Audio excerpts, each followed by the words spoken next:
So yan guys, ito yung ating Pulsar Bajaj N160 Sports Naked Bike. Anong ganda ng kanyang suspension, no? Inverter, LED lights, projector lamp, digital display.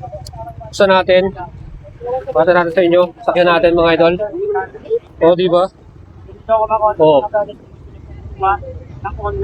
At ito mga idols, pagka gusto nyo bumili ng bagong Pulsar NS160, meron pa nga itong SRP 115,888 pesos.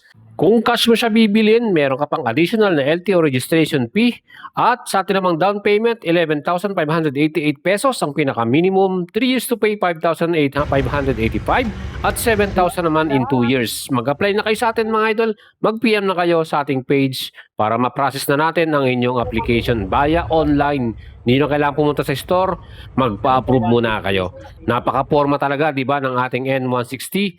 Full LED headlight natin with projector, inverted forks, dual channel ABS, mayroon siyang napakatipid sa gas na 45 km per liter. Modern na rin ang kanyang display, fully digital. Meron na rin tayong USB port A charger. Sobrang sulit na talaga tong bagong Bajaj Pulsar N160 natin.